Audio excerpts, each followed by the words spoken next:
Hey everybody, it's Brian. I'm here to reveal the 35mm SLR of the future. You ready? Here we go. Boom. Surprised? You shouldn't be. It is unlikely that any company is going to begin producing metal-bodied SLRs again anytime soon. And there are a couple of phenomena happening right now in the used camera market I want to talk about, which should be considered by anyone who's considering getting into film for the long term. So, the two phenomena that are occurring right now is number one, a market bubble or some market distortion, what I regard as market distortion, in the form of an obsession with small, compact, point-and-shoot 35mm cameras or fixed lens rangefinders. These things are insanely popular, and the pricing is just nuts. A lot of these things are made with mostly plastic. Many, if not most of them, are electronic, and they were all made 30 plus years ago. So the failure rate of, this is the second phenomena, which is the failure rate of 30-year-old electronics is accelerating rapidly. So the electronic cameras, that is cameras with electronic shutters and automatic exposure systems of 30 to 40 years ago, are starting to die.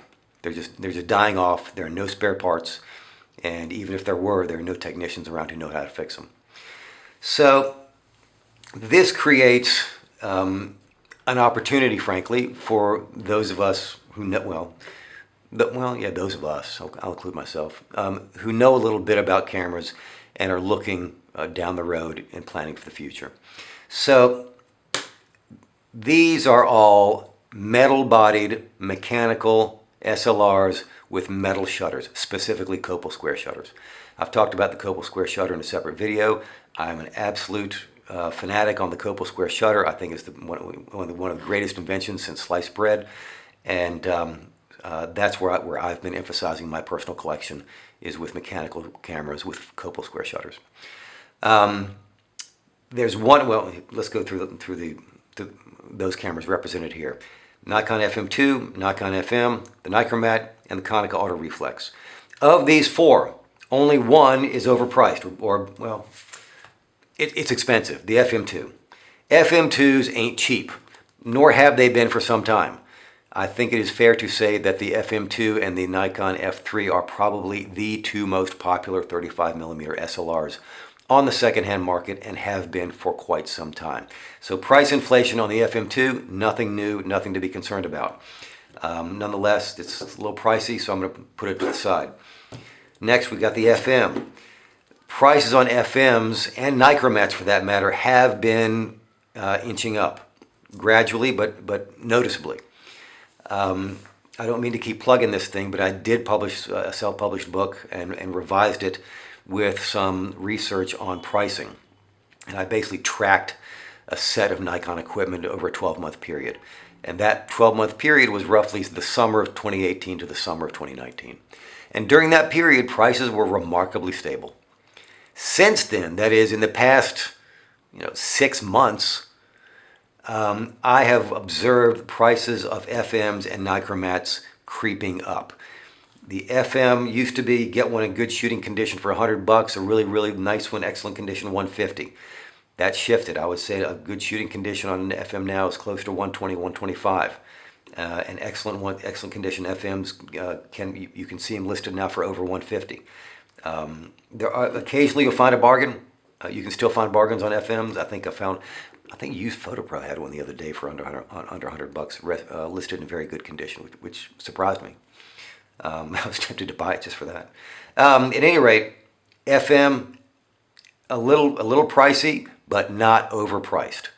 Well worth it. If you can get one of these for $150, worth every penny. Highly recommend it. Nichromats. Again, when I was tracking prices over that 1 year period, summer of 18 to summer of 19, a shooter condition Nichromat was $35 everywhere, all day long. No variance. I mean, just a solid $35 for 12 months. In the past 6 months, I've seen it creep up. What was once $35 is now $55. Nichromats are going up in price. It's not skyrocketing or anything, but they are going up. Konica Auto Reflex, still unknown. Nobody knows about these things. They're unheard of. This is a forgotten system. That's why I'm emphasizing it. You can look forward on this channel to quite a few more videos about Konicas and Hexanon lenses. I think this is the biggest bargain in 35mm today.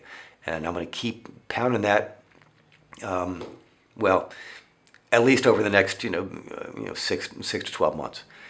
So I got some new Konica equipment coming in, and I will be reviewing it and talking about it. So if you want to get into 35mm and you're looking to stick with it over the long haul, you need something that's going to last. These are the metal-bodied cameras, metal-bodied SLRs that have the Copal Square shutter.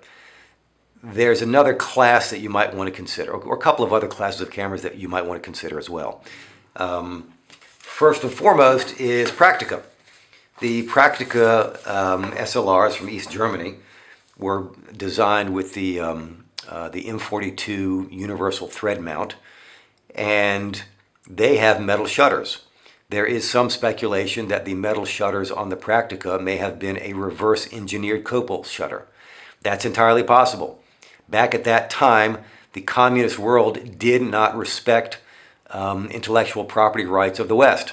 So they would have had no qualms whatsoever about blatantly reverse engineering Western technology. So it's entirely possible that's what happened. So Praktica may be worth looking at. I've never owned one. I've never even shot one. But it is a metal camera, mechanical, and it does have a metal shutter. And the metal shutter, I suspect it may be fairly close to a Copal. So that may be worth adding to this club here. Next class of cameras to definitely be considered for, over the long haul is going to be the professional series from Nikon and Canon, the F, F2, and the Canon F1. All three of those in any version, they all have quilted titanium shutters which were built to take a beating and last over time. I don't own one because they tend to be a little pricey, although I have noticed that prices of Nikon Fs, just the plain old F, seem to be coming down a bit. They seem to be a little more affordable today than I recall. Now, I haven't been watching them closely, but anecdotally, it just seems to me that I've seen a lot of Fs offered in decent user condition for $150, which is perfectly good price for an F. So the Nikon F, F2, Canon F1, any version, definitely worth investing in. If you are not concerned about the cloth shutter issue, I favor the metal shutters in these cameras. I just think the Copal Square shutter is one of the greatest inventions since sliced bread. So that's what I personally am investing in for my collection. Cloth shutters may require more maintenance over time. And my concern about that is the lack of good technicians. And the fact that technicians are leaving the market, retiring, no longer working. So if you're not bothered by the cloth shutter issue, then there's quite a few other cameras to add to the list, including the following: the Pentax Spotmatic, KX, MX, KM, and yes, the K1000. Although don't get me started on that overpriced piece of poop. I mean, any of the other Pentaxes are better than a K1000 that I just mentioned. Canon, the Canon FT and FTB. The technician I had back in Virginia was absolutely cuckoo for Cocoa Puffs about the Canon FTB. He told me it was one of the best built, best designed, best engineered cameras he'd ever worked on. It was a pleasure to work on. He absolutely loved them. I went out and bought a second one just based on his recommendation. My only criticism of the FTB is that it has a cloth shutter. That's it. If you are not bothered by the cloth shutter issue, Canon FTB may be the way to go. They're very inexpensive. Minolta SR and SRT series, the Olympus OM1, all of those metal-bodied mechanical SLRs, cloth shutters. I'll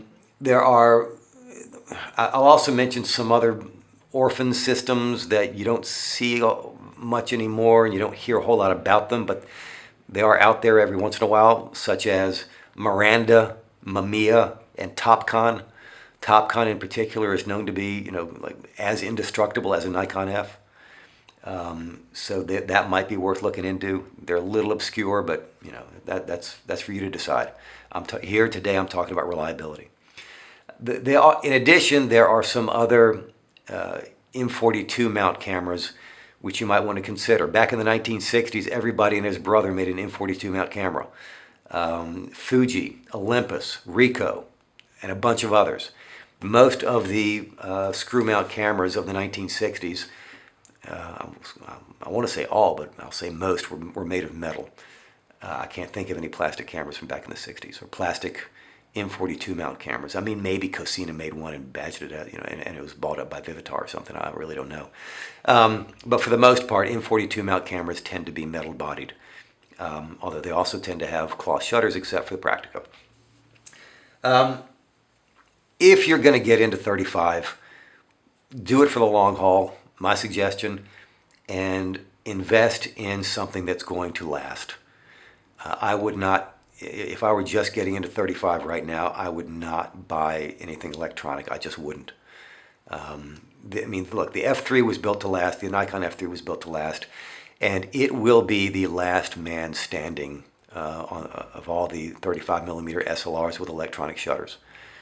But right now you're seeing the camera store tech said that Ricoh cameras coming in his door, certainly the electronic versions, have a 90% failure rate.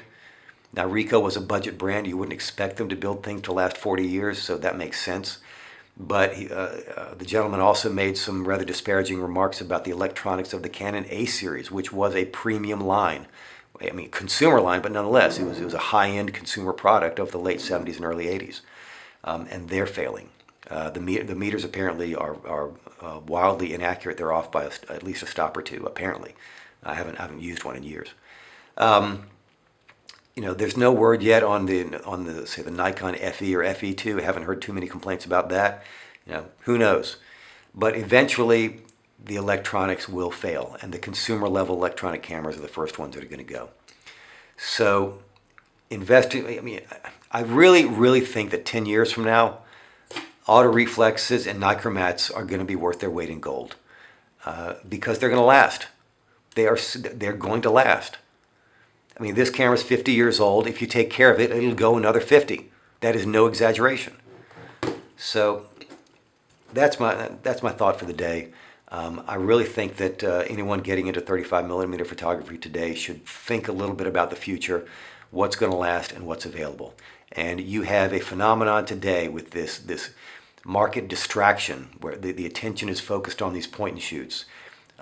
While the electronic failure rate is increasing rapidly, is creating a situation where you've got at least two undervalued systems. Nichromat, the pre-AI Nikon system is still a bargain, and the Konica Auto Reflex, which are just flat out dirt cheap. This is the most underrated 35mm system currently on the secondhand market. I stand by that. I really stand by that. And I'll be doing a bunch more Konica videos in the near future. So, my 2 cents worth for the day. Don't throw your money away on some flashy plastic toy. Invest in something real. 10 years from now, 35mm cameras are going to be basically two categories. This and plastic toy cameras, made by, Lomography and folks like that. But beyond that, those are going to be your two classes of cameras. Plus the rangefinders, which is a different topic for a different day. Interchangeable lens rangefinders, that is a totally different topic, which I may talk about at some point down the road, but not today. All right, thank you for listening. If you enjoyed the video, please subscribe and check out the links below. Take care. Bye-bye.